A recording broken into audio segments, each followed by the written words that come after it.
Merci Pierre. Des beaux chants de Alléluia. reconnaissance. Soyons reconnaissants de ce que Dieu fait pour nous, ce qu'il a Amen. fait. Alléluia. Voilà, il y a un chant qui dit « Voilà ce qu'il a fait pour moi ». On n'oublie pas ce que Dieu a fait pour nous. Il a fait. Alléluia. Gloire à toi, Seigneur. Alors ce matin, je vous amène dans le livre du Deutéronome, le chapitre 2, et on va lire ensemble les versets 1 à 7. Nous nous tournâmes et nous partîmes pour le désert par le chemin de la mer Rouge, comme l'Éternel me l'avait ordonné. Nous suivîmes longtemps les contours de la montagne de Séhir. L'Éternel me dit, « Vous avez assez suivi les contours de cette montagne, tournez-vous vers le nord. Donne cet ordre au peuple. Vous allez penser à la frontière de vos frères, les habitants d'Ésaü, qui habitent en Séhir. Ils vous craindront. Mais soyez bien sur vos gardes. Ne les attaquez pas, car je vous donnerai dans leur pays pas même de quoi poser la plante du pied. J'ai donné la montagne de Séhir en propriété à Ésaü. Vous achèterez d'eux à prix d'argent la nourriture que vous mangerez. Vous achèterez d'eux à prix d'argent même l'eau que vous boirez. Car l'Éternel, ton Dieu, t'a béni dans tout le travail de tes mains. Il a connu ta marche dans ce grand désert.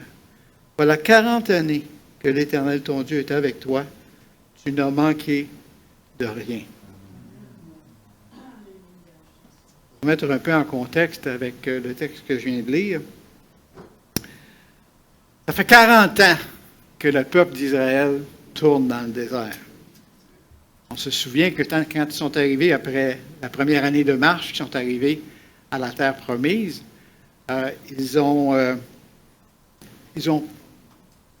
négligé de faire confiance à Dieu. Ils se sont rebellés contre Dieu. Ils ont vu ce que leurs yeux regardaient, les géants qui étaient là, la force qui était dans le pays de la terre promise, et ils ont refusé de faire confiance à Dieu, et même ils se sont rebellés. Donc Dieu les a retournés dans le désert pendant 40 ans. Alors 40 ans plus tard, ils se préparent à retourner. Dieu veut les ramener dans la terre promise. Et Moïse leur donne à ce moment-là des avertissements, parce que Moïse sait que lui n'entrera pas dans la terre promise. Dieu lui a dit. Il sait qu'il va mourir avant d'entrer dans la terre promise. Alors il leur donne des avertissements. C'est un moment décisif. C'est vraiment décisif dans l'histoire du peuple d'Israël. Hein? En plus que c'est une nouvelle génération. Pendant les 40 ans dans le désert, tous ceux qui étaient là, à l'exception de Josué et Caleb, sont décédés dans le désert. Alors c'est une nouvelle génération. C'est les enfants qui étaient là et ceux qui sont nés dans le désert, maintenant qui se préparent à entrer dans la terre promise. Dieu va accomplir sa promesse. Et il leur demande l'obéissance. Il leur demande l'obéissance. Ils doivent comprendre ce que Dieu leur dit, puis obéir. Il dit, vous avez assez tourné dans le désert. Vous avez tourné autour de la montagne. Maintenant, je vous emmène dans la terre promise. Mais obéissez à mes instructions. Alors, dans notre vie, il y a des moments importants, il y a des moments cruciaux où on doit comprendre ce que Dieu nous dit. Hein? Quand on se marie, la plupart d'entre nous, un jour, on s'est marié. Quand on se marie, il y a des conditions. Hein? Il y a des choses qu'on doit faire, des choses qu'on ne doit pas faire quand on se marie. On doit comprendre ça. Quand on s'achète une maison, il y a aussi des choses qu'on doit savoir dans le contrat qu'on va signer. Les limitations qu'il y a, les choses qu'on doit respecter. Donc, il y a des moments comme ça dans notre vie, des moments tournants dans notre vie, où on doit comprendre ce dans quoi on s'engage. Et là, le peuple va entrer dans la terre promise et Dieu veut qu'ils comprennent ce à quoi ils vont s'engager. Ça, c'est dans les versets 1 à 6. Mais le verset clé du passage, c'est le verset 7. « Car le Seigneur, ton Dieu, t'a béni dans l'œuvre de tes mains. Il a connu ta marche dans ce grand désert. Voilà 40 ans que le Seigneur, ton Dieu, est avec toi.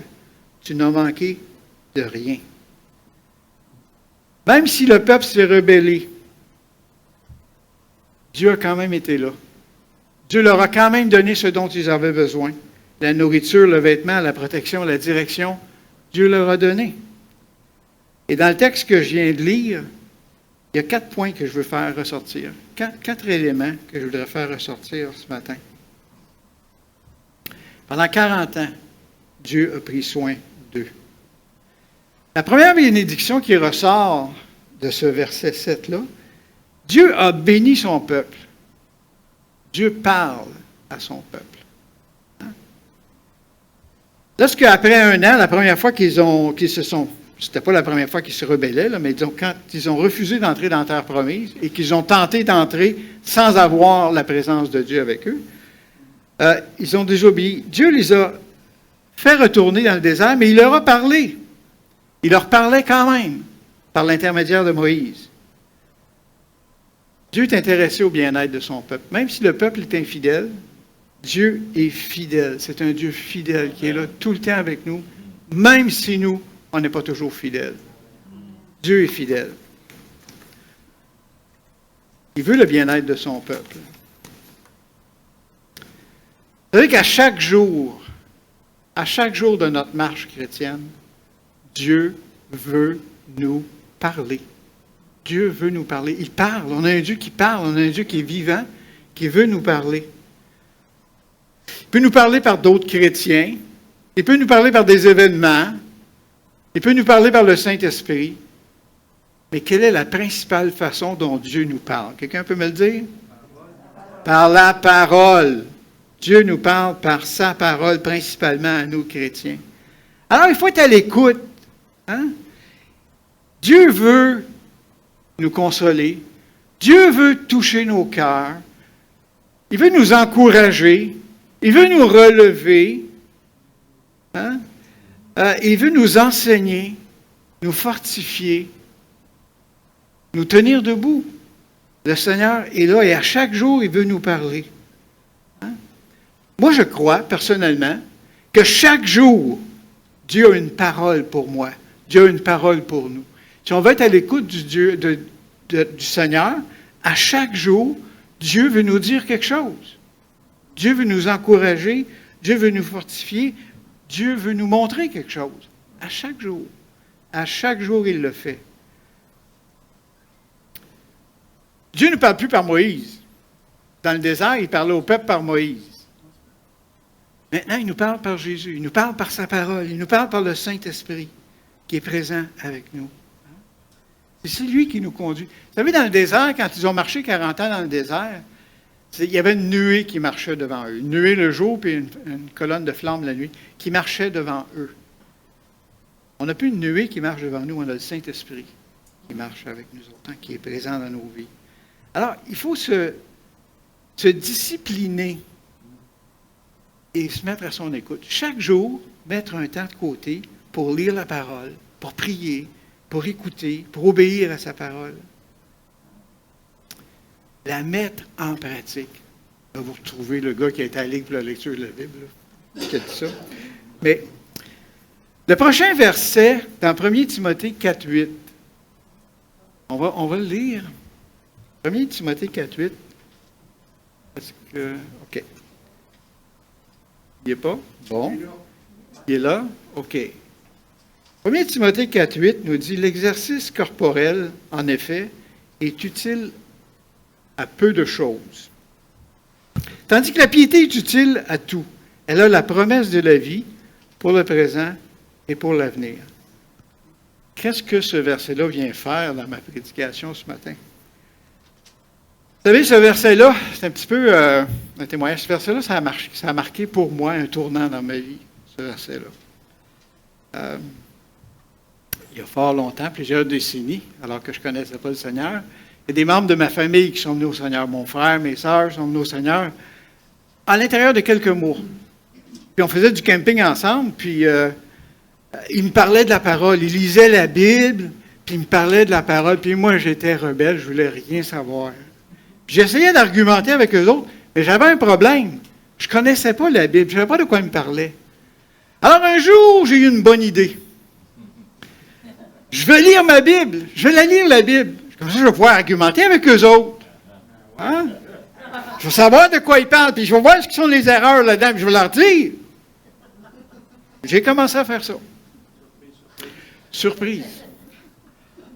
Un soir, au début de l'automne 82, j'étais dans mon lit, j'arrivais d'une soirée de conditionnement physique.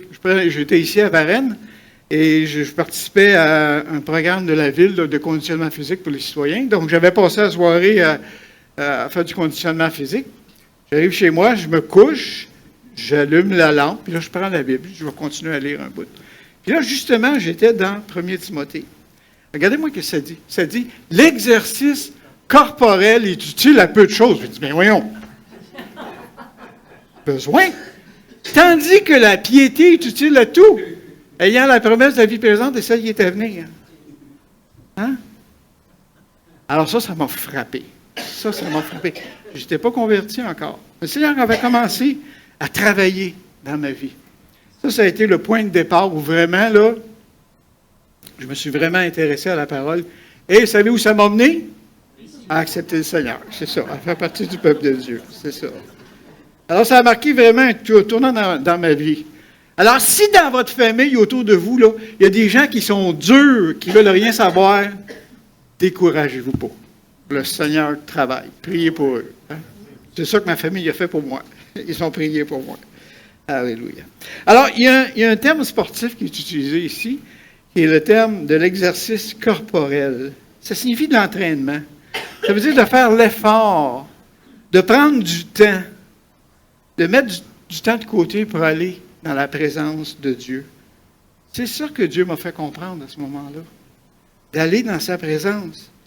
Vous savez, quand on va dans sa présence, il se révèle à nous. Hein?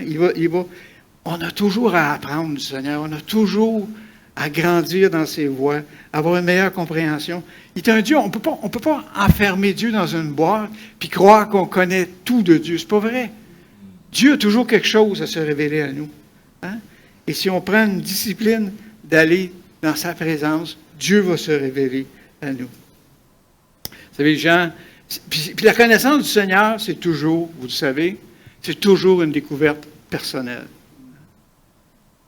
Jean 15, 26 nous dit « Quand sera venu le Consolateur que je vous enverrai de la part du Père, l'Esprit de vérité qui vient du Père, il rendra témoignage de moi. » Et puis, dans Matthieu 16, 17, quand Pierre a dit à Jésus « Tu es le Christ, le Fils du Dieu vivant », Jésus lui a dit « Tu es heureux, Simon, fils de Jonas, car ce ne sont pas la chair et le sang qui t'ont révélé ça, c'est mon Père qui est dans les cieux. » Le Seigneur agit dans nos vies.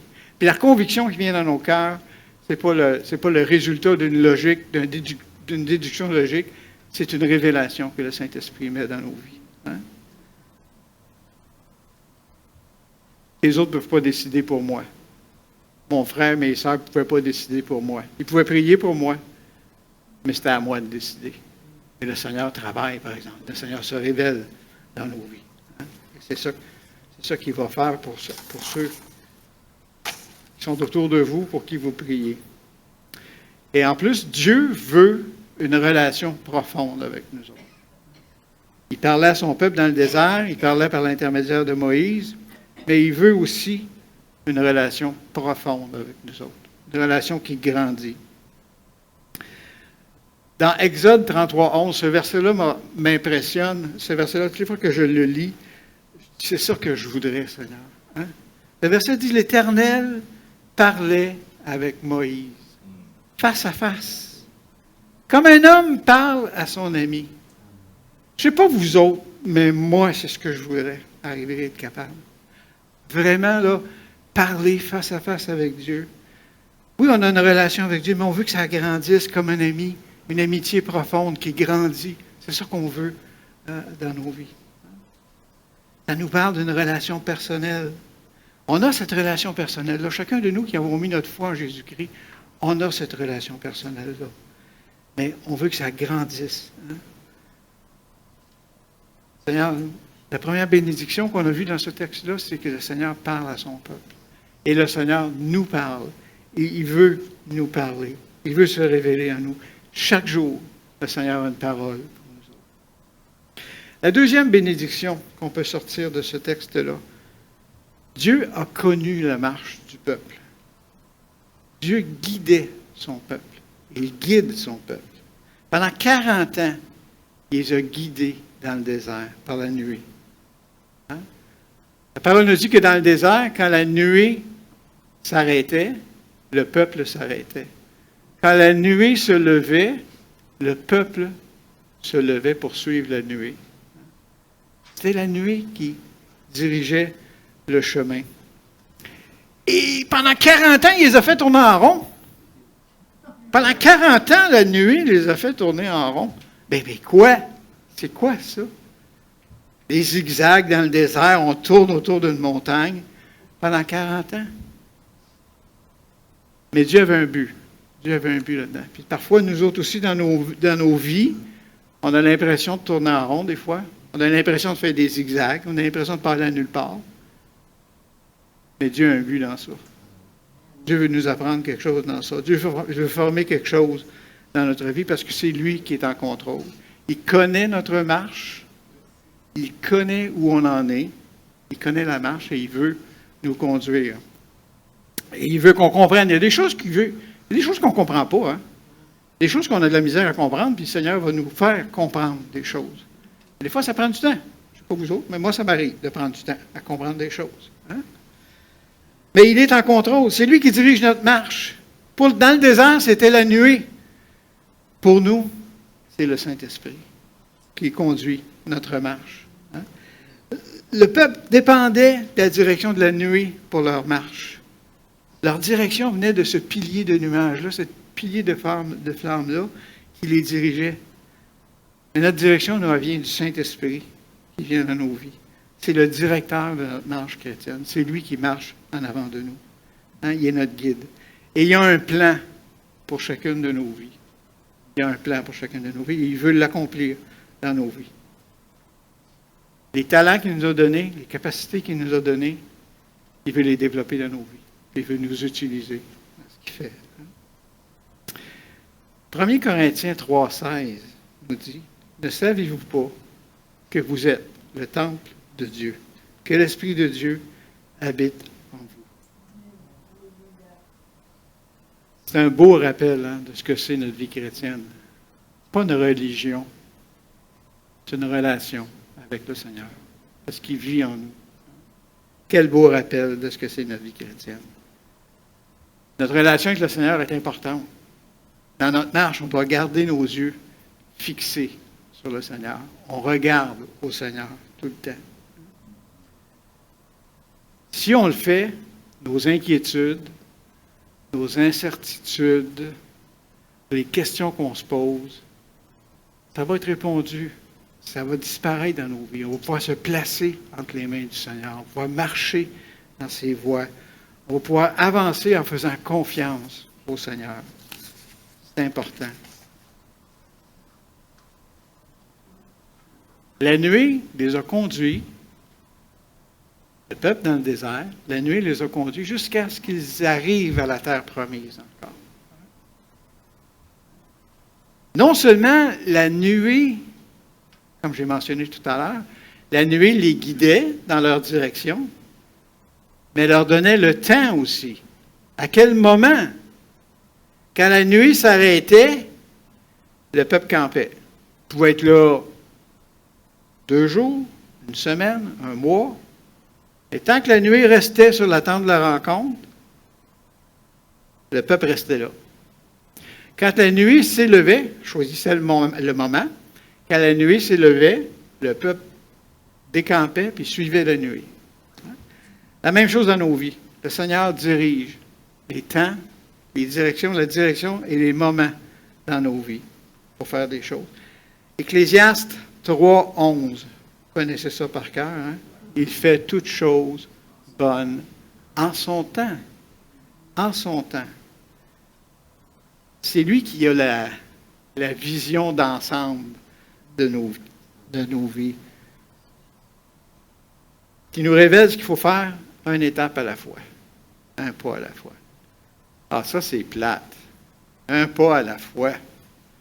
J'aurais tellement aimé ça que Dieu me donne une belle carte qu'on peut déplier, là, avec toutes les indications du chemin que ma vie va prendre. Hein? Bon, maintenant, tu es rendu là. Le mois prochain, je t'envoie vers ça. Tu vas aller là. Après ça, il va se passer ça. Puis finalement, regarde la destination. La destination, là, c'est merveilleux où tu t'en vas. Là. Mais regarde, tu as tout ce chemin-là à faire. Hein? Il n'a jamais fait ça, le Seigneur. Non. La destination, elle reste là, par exemple. Hein? La destination est là. Mais pas le chemin que je vais devoir prendre pour y aller, par exemple. Puis des fois, je prends des chemins que j'aimerais mieux en prendre un autre. Mais le Seigneur, c'est lui qui conduit. Hein? Un pas à la fois. Lui, il sait le chemin par lequel il veut nous conduire. Nous, on ne le sait pas tout le temps. Il veut nous conduire, puis il est fiable. Il est souverain. S'il nous arrive quelque chose qui nous prend par surprise, pensez-vous que ça le surprend? Ah, c'est pas lui qui est pris par surprise. Hein? Mais nous, on est pris par surprise. Hein? Puis l'événement, en plus de ça, ce qui nous arrive, nous, on ne l'a pas vu venir pantoute. Mais lui, c'était prévu. Il savait. Il savait qu'on aurait cette circonstance-là. Et puis, il va utiliser cette circonstance-là dans notre vie pour nous apprendre des choses, pour nous guider, pour nous conduire, pour faire des choses dans notre vie. Il va permettre des saisons dans notre vie.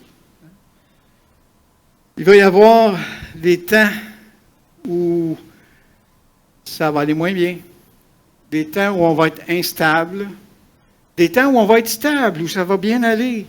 On va avoir des temps de maladie peut-être dans nos vies, des temps où la santé va être là, des temps où financièrement ça va aller moins bien, des temps où ça va aller bien financièrement.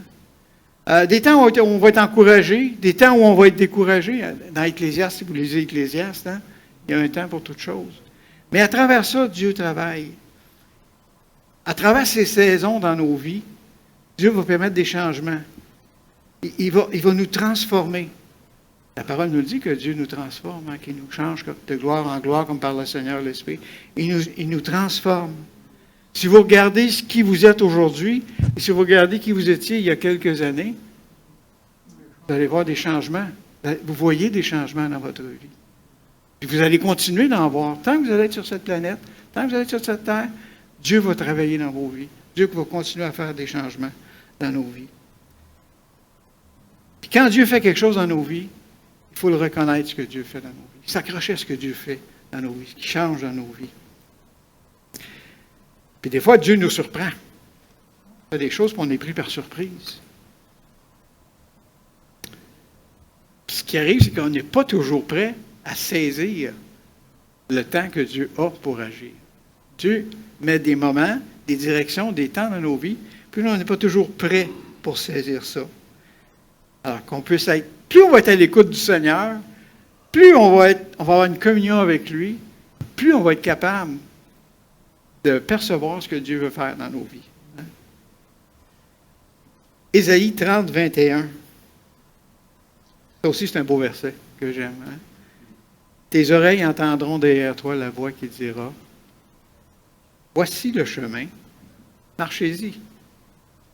Vous irez à droite, vous irez à gauche, et voici le chemin, marchez-y. Hein? Le Seigneur nous dirige. Souvent dans ma vie, ce verset-là, c'est un verset que j'aime beaucoup.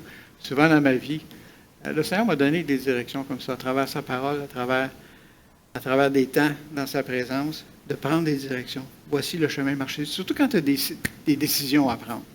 Tu as une décision à prendre, ce que tu dois faire. Confie-toi dans le Seigneur. Prends un temps avec le Seigneur. Prends du temps avec le Seigneur. Attends-toi à ce que le Seigneur te parle. Et Dieu va te parler. Dieu va donner une direction. Dieu va ouvrir une porte à quelque part. Il nous conduit. Tout le temps qu'on marche sur cette terre, le Seigneur nous conduit. Il va nous conduire jusqu'à là, la destination finale, la terre promise, hein? La cité céleste, le ciel. Il va nous conduire jusque-là. Le Saint-Esprit marche avec nous. Nous sommes le temple du Saint-Esprit. Il nous conduit. Donc, la deuxième bénédiction, c'est que le Seigneur nous guide. Il nous donne la direction à prendre et quand la prendre. Quand prendre cette direction? Quelle direction et quand? Troisième bénédiction de Dieu. Il a discipliné son peuple. Aïe, aïe, aïe. Ça, j'aime pas ça, par exemple. Hein? Il a discipliné son peuple. Même dans les temps où ils ont murmuré, se sont rebellés, il était là quand même au milieu du peuple. Et même dans les temps où nous, on n'est pas ce qu'on devrait être, la grâce de Dieu, la grâce en Jésus-Christ est là pour nous. Pasteur Pierre Paradis avait, il y a quelques mois, peut-être un an, il avait apporté une prédication, il avait donné un exemple que j'ai trouvé très intéressant. Il avait donné l'exemple que notre vie entre les mains de Dieu, c'est comme un arc et une flèche. Vous en souvenez-vous de ça, quand il avait parlé de ça? Hein? C'est que Dieu est l'archer, il prend l'arc puis il tire la flèche. Et l'arc, c'est nous, ça. Puis quand il tire sur la flèche, qui est le but qu'il y a pour nos vies, il tire sur la flèche. Oh! Ça met de la pression dans nos vies, ça. On n'aime pas bien ça. Hein? Ça tire, le Seigneur nous amène à faire quelque chose, il veut faire quelque chose, il met de la pression parce qu'il vise quelque chose dans nos vies. Parfois, on a de la difficulté à bien comprendre et à supporter ce que Dieu veut faire, mais il va garder l'attention sur l'arc jusqu'à ce qu'il y ait la bonne distance, le bon but, la bonne direction, puis là, il va laisser aller la flèche. Et là, son but va s'accomplir dans nos vies. Ce qu'il veut faire dans nos vies va s'accomplir à ce moment-là. Hein? C'est un peu ce que le Seigneur faisait avec le peuple dans le désert.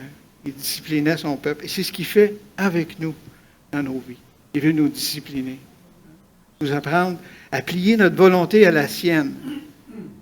Parfois, ça va prendre de la pression pour nous faire comprendre des choses. Mais il veut faire plier notre volonté à la sienne. Il veut que notre volonté, ce que notre volonté veut, c'est faire la volonté de Dieu. C'est ça qu'il veut faire dans nos vies. Et parfois, il va être obligé de nous mettre de la pression dans nos vies, de nous discipliner.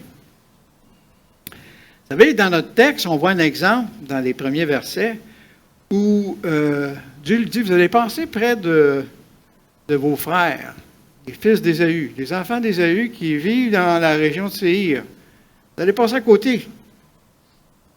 Sous-entendu, il dit, ça pourrait être tentant pour vous autres de prendre cette terre-là. C'est une belle terre. C'est bien, puis ils sont probablement, ils ont peur de vous autres, là. Vous pourriez les vaincre facilement. Mais ne les attaquez pas. Ce pays-là, je l'ai donné à eux, pas à vous. Hein?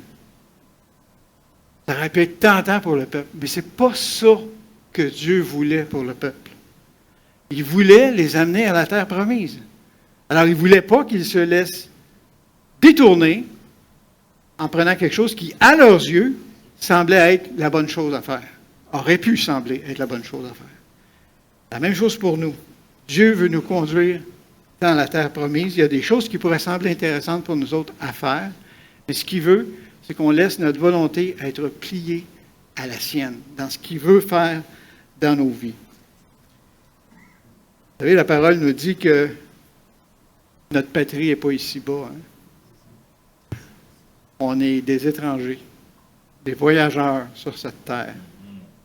Notre patrie, nous sommes des citoyens de la cité céleste. Hein? C'est là qu'on est. Alors Dieu, dans nos vies, il va accomplir des choses qui vont nous amener victorieux vers la cité céleste. C'est ça qu'il veut faire dans nos vies. Hein? Vous savez, les guerriers d'Israël qui sont arrivés les premiers après un an dans la terre promise, ils avaient été délivrés de l'oppression égyptienne, mais ils ont rejeté l'autorité de Dieu. Ils ont manqué de foi en Dieu. Hein? Ce qui fait qu'ils n'ont pas entré dans la terre promise. Mais Paul fait... Ils avaient reçu de grandes bénédictions. Ils avaient été délivrés. Il y avait toutes les raisons du monde de faire confiance à Dieu. Nous aussi, on a toutes les raisons de faire confiance à Dieu dans notre vie. Mais Paul, dans 1 Corinthiens 5, 6, il prend cet exemple-là, puis il nous met en garde. contre une possibilité. Dans 1 Corinthiens 10, 5, 6, ça dit la plupart d'entre eux n'ont pas été agréés par Dieu, puisqu'ils ont été abattus dans le désert. Ce sont là des exemples pour nous, afin que nous n'ayons pas de mauvais désirs comme ils en ont eu. Ainsi donc, que celui qui est debout prenne garde de tomber. Ça fait 10 ans, 15 ans, 20 ans, 30 ans, 40 ans qu'on est au Seigneur. On pense qu'on est inébranlable. On va arriver au point où on peut penser qu'on peut faire face à des situations puis être inébranlable. Paul dit que celui qui est debout prenne garde de tomber. Le danger est toujours là. L'ennemi est autour de nous, il cherche qui dévorer. Hein? Le danger est toujours là. Le danger de tomber, il est là. Il n'est pas nécessaire, c'est pas nécessaire de tomber. Mais le danger est là. Il faut rester debout et rester près du Seigneur. Ça peut arriver. Vous savez, quand on passe par les eaux, on parlait d'Emeline ce matin qui passe par les eaux du baptême ce matin. Quand on passe par les eaux du baptême, on pense qu'on noie le vieux bonhomme. Mais il sait nager. Hein? Vous connaissez ça. Hein? Et plus tard, dans notre vie chrétienne, des choses qui étaient présentes dans nos vies auparavant peuvent tenter de vouloir revenir. Ou d'autres, pouvoir revenir dans nos vies.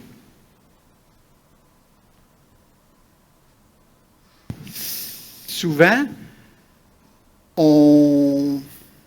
ça va venir sournoisement, tranquillement. Peut-être qu'on n'appellera pas ça un péché.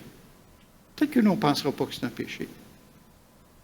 Mais si Dieu appelle ça un péché, il faut que nous aussi, on appelle ça un péché. Alors, si ça arrive, il faut faire attention, qu'on prenne garde de tomber. Si ça arrive, il faut revenir au Seigneur. Il faut se repentir, revenir à Dieu et le laisser nous renouveler, nous restaurer.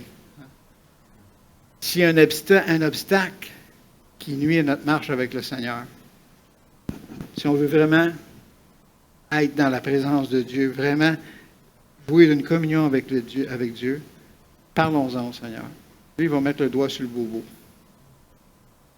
Ça va peut-être faire mal, il va mettre le doigt sur le bobo. Il va mettre le doigt sur l'obstacle dans notre vie. Ça va être à nous d'obéir et de faire ce qu'il va nous dire. Hein? Et il va nous restaurer pleinement. Alors, le Seigneur nous discipline. Comme il a discipliné le peuple dans le désert, il va nous discipliner dans sa grâce, parce qu'il nous aime. Le Seigneur nous aime. 4e bénédiction qu'on a vue là-dedans. Le Seigneur protège son peuple et le Seigneur pourvoit aux besoins de son peuple. Romains 8, 31 qui nous dit « Si Dieu est pour nous, qui sera entre nous? Hein? » Dans le désert, la colonne de nuée protégeait le peuple. On l'avait vu quand ils sont sortis d'Égypte, la colonne s'est placée entre le peuple juif, le peuple d'Israël, et les Égyptiens qui les poursuivaient. La colonne protégeait le peuple. Il y a un beau psaume, psaume 121, tellement un beau psaume. Ça me tente de vous parler comment j'ai vécu mon expérience avec le psaume 121. En tout cas, c'est pas dans mon texte, mais je vous le dis pareil.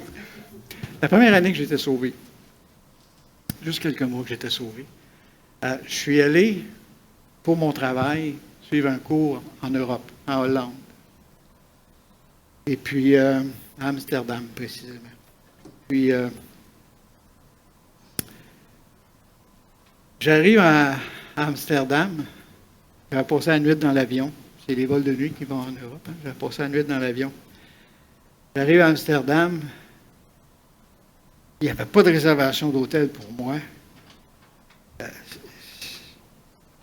Là, moi, c'était mon premier voyage à l'étranger comme ça. Là.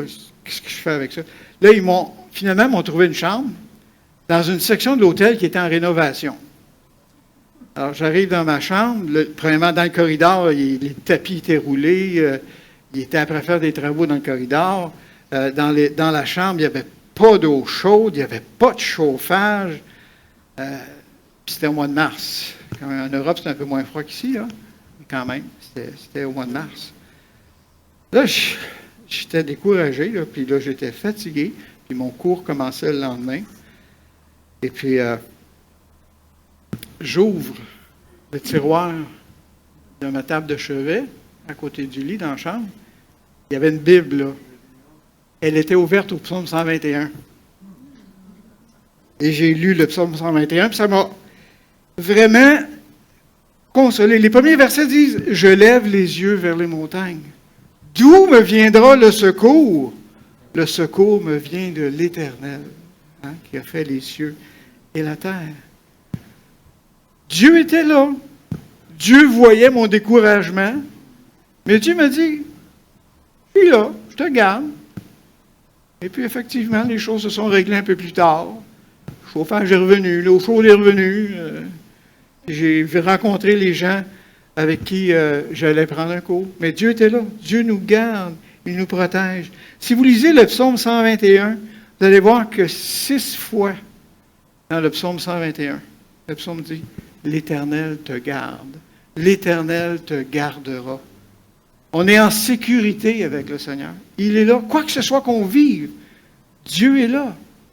On peut compter sur lui. Il nous protège, il nous garde. Hein? On en a besoin. Parce que des fois, il peut y avoir des dangers autour de nous qu'on n'en est même pas conscient. Mais Dieu est là. Dieu nous garde. Des fois, il y a des difficultés qu'on vit, puis on est tenté de fixer nos yeux sur les difficultés qu'on a, sur les problèmes qu'on vit. Fixons nos yeux sur le Seigneur à la place. Hein? Il est là pour nous garder. Il est plus grand. Hein? Il y avait, à un moment donné, je ne sais pas si c'était encore là, il y avait une pancarte qui disait « Dis pas... c'était quoi, c'est... Que...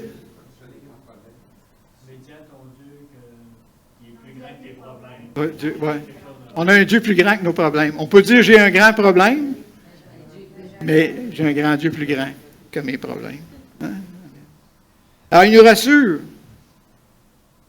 Par les frères et sœurs, des fois, on va être encouragé par les frères et sœurs. On va être édifié par les frères et sœurs. Par le Seigneur aussi. Il nous relève, il nous encourage. Il nous renouvelle. Il nous protège. Il nous affermit. Il est notre paix. Hein? Il est notre paix. On va arriver sains et saufs à destination. C'est sûr. C'est sûr qu'on va arriver sains et saufs à destination. On ne marche pas seul. Psaume 23, vous connaissez bien, hein? L'Éternel est mon berger. Je ne manquerai de rien. Il nous conduit. Comme il conduisait son peuple dans le désert, qui pourvoyait à tous ses besoins dans le désert, nourriture, vêtements, protection, direction, discipline. Je ne manquerai de rien. Il connaît mes besoins. Il connaît ce dont j'ai besoin. Puis il va répondre à mes besoins. Hein? Dieu a pourvu pendant 40 ans au peuple dans le désert. Puis là, il leur dit, tu n'as manqué de rien. Moi, ça fait 42 ans que je connais le Seigneur. Un peu comme on disait tout à l'heure, il y a eu des temps de joie, il y a eu des temps de difficulté, il y a eu des temps d'inquiétude, des temps de découragement, des temps d'encouragement, des temps de victoire. Et dans tout ça, Dieu est fidèle. Si je me retourne de bord et je regarde les années que j'ai vécues, que je vis dans le Seigneur a toujours été fidèle. Des fois, on passe sur des temps où c'est difficile, où on a envie de se décourager. Seigneur, t'es où dans ça? Et il est là. Nous, on ne sait pas où il est des fois, mais lui, il le sait où on en sommes. Ici où nous sommes. Ici, qu'est-ce qui se passe avec nous autres? Il est là. Son amour est inconditionnel. Inconditionnel. Vos enfants, vous les aimez de façon inconditionnelle. Quoi que ce soit qui se passe avec eux autres. Vous les aimez. Dieu nous aime de façon inconditionnelle. Et il prend soin de nous. Si on regarde en arrière ce que Dieu a fait dans nos vies, hein, les années que vous êtes avec le Seigneur, vous regardez en arrière, là où Dieu vous a parlé, là où Dieu vous a dirigé, là où il vous a guidé, là où il vous a discipliné, vous allez voir que Dieu est fidèle. Il nous connaît, Il est présent avec nous. Il pourvoit à nos besoins. Hein? Le Seigneur ne change pas. Il est le même hier, aujourd'hui et éternellement. Il est le même. Rappelez-vous dans les premiers temps de la vie chrétienne ce que le Seigneur faisait. En tout cas, moi, dans ma vie, c'était comme une charrue devant moi. Hein? Il tassait les choses pour moi. À un moment donné, il les tassait moins. Il fallait que je fasse un petit peu plus d'efforts. Puis plus on grandit, plus le Seigneur nous apprend à être fort et à marcher dans ses voies. Au début, il fait les choses pour nous. Après ça, il nous apprend. On grandit. Il nous apprend à marcher dans ses voies et à grandir. Mais ce qu'il faisait hier, il le fait encore aujourd'hui. Il va le faire encore dans le futur. Il est fidèle. Ce qu'il a fait pour nous individuellement, il va le faire encore. Ce qu'il a fait pour nous en tant qu'Église, il va le faire encore. Il l'a fait. Il va le faire encore. Il nous bénit, il va nous parler, il va nous guider, il va pourvoir à nos besoins, il va être avec nous, présent avec nous. Il est digne de confiance. Comme les chants qui ont été apportés par Pierre ce matin nous amenaient à la reconnaissance, à rendre grâce au Seigneur, bien, soyons reconnaissants de ce que Dieu fait dans nos vies. Ce qu'il a fait, ce qu'il fait, et ce qu'il fera dans nos vies. Soyons reconnaissants dans le Seigneur. Parce qu'il est fidèle. Il a été fidèle avec le peuple dans le désert. Il a été fidèle dans nos vies, dans toutes les années qu'on le connaît. Il a été fidèle et il va continuer à être fidèle. Seigneur, on veut terminer ce temps ce matin en te disant merci, Seigneur. Seigneur, on veut être reconnaissant de tout ce que tu as fait, Seigneur, dans nos vies. Seigneur, dans le passé, Seigneur, tu as fait de grandes choses dans nos vies. Puis tu en fais encore, puis tu vas continuer à en faire, Seigneur. Tu nous parles. À chaque jour, Seigneur, tu as quelque chose pour nous. À chaque jour, tu veux nous donner une parole. À chaque jour, Seigneur, tu veux nous faire grandir. Tu veux nous encourager. Tu veux nous amener à te faire confiance pleinement dans toute situation, Seigneur. Tu guides, éternel Dieu. Nos pas, tu les conduis, un pas à la fois. Tu vois ce qu'il y a en avant. Nous, on ne le voit pas. Mais toi, tu le vois, Seigneur. Et tu nous conduis vers ça, Seigneur. Seigneur, des fois, on est obligé d'être discipliné. On n'est pas obéissant. On n'est pas fidèle. Mais toi, tu es fidèle. Et toi, tu agis dans nos vies, Seigneur Dieu, pour nous faire comprendre des choses, pour faire plier notre volonté, Seigneur, à ta volonté. Et Seigneur, tu es là, tu nous protèges, tu nous gardes et tu pourvois nos besoins, Seigneur. Alors, Seigneur, on veut garder ces choses dans nos cœurs, Seigneur. Te faire confiance en toute situation, en toute chose, Seigneur. Et être reconnaissant. On veut être reconnaissant de tout ce que tu as fait, Seigneur. Alors, merci pour ton action, Seigneur, dans nos vies. C'est en Jésus qu'on te prie. Amen. Amen. Alléluia. Que Dieu vous bénisse.